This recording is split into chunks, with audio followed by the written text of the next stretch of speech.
In the perspective of the future, Russia will be able to attack NATO countries because it has focused on the military economy. This was stated by German Defense Minister Boris Pistorius in the Bundestag. The security situation remains very serious for the foreseeable future.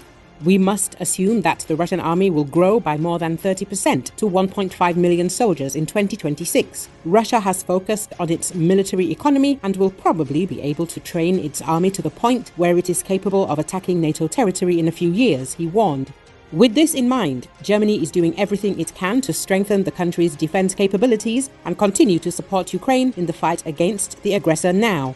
As early as this year, Germany will hand over to Kiev, for example, 4 IRIS-T systems and 5 more Gepard SAUs, most of the 12 Panzerhaubitze 2000 howitzers promised last week, combat drones, several thousand artillery and tank ammunition, up to 40 Leopard 1A5 tanks, and 20 Marder armoured infantry fighting vehicles, Pistorius said.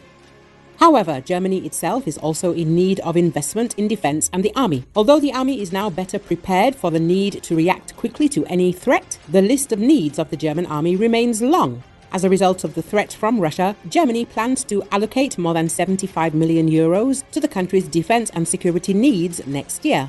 For the first time, more than 2% of the country's GDP has been allocated specifically for defence, but this figure will also increase in the future call. Recently, Russian President Vladimir Putin threatened NATO with war after the inherently threatening comments issued by Vladimir Putin, and the Russian minister, another ally of the president, has added to what appears to be a coordinated series of statements from the senior Kremlin figures. The chairman of Russia's State Duma, the lower house of parliament, this morning accused NATO of being a party to military action in Ukraine, suggesting it was already heavily involved in military decision-making. Vyacheslav Volodin, a close ally of Putin, accused the US-led military alliance of helping Ukraine choose which Russian cities to target, of agreeing specific military action, and of giving Kiev orders. They are waging war with our country, Volodin wrote on his Telegram channel.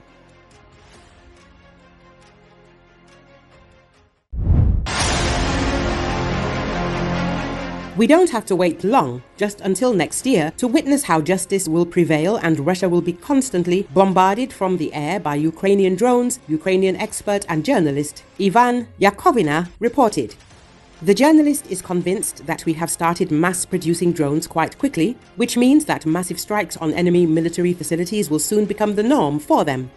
Ivan Yakovina spoke about this in his latest video on the YouTube channel. The Political Observer delighted Ukrainians with his forecast. Ukraine is now gradually increasing its capabilities for delivering long-range strikes against Russia, both quantitatively and qualitatively.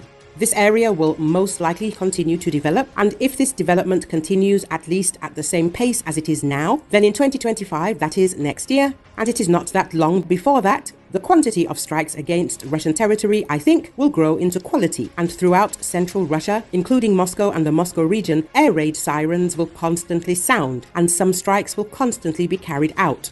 Russia will not be able to do anything against this simply because there will be insufficient resources. It will be very difficult, practically impossible for Putin to wage war in such conditions. Hitler got something similar when, in 1944 and 1945, essentially all of Germany was on fire due to constant Allied air raids. That is, airstrikes were carried out on various German targets. Ivan Yakovina emphasized. Recall recently Ukraine targeted the Russian capital in its biggest drone attack so far, killing at least one and wrecking dozens of homes in the Moscow region and forcing around 50 flights to be diverted from airports around Moscow.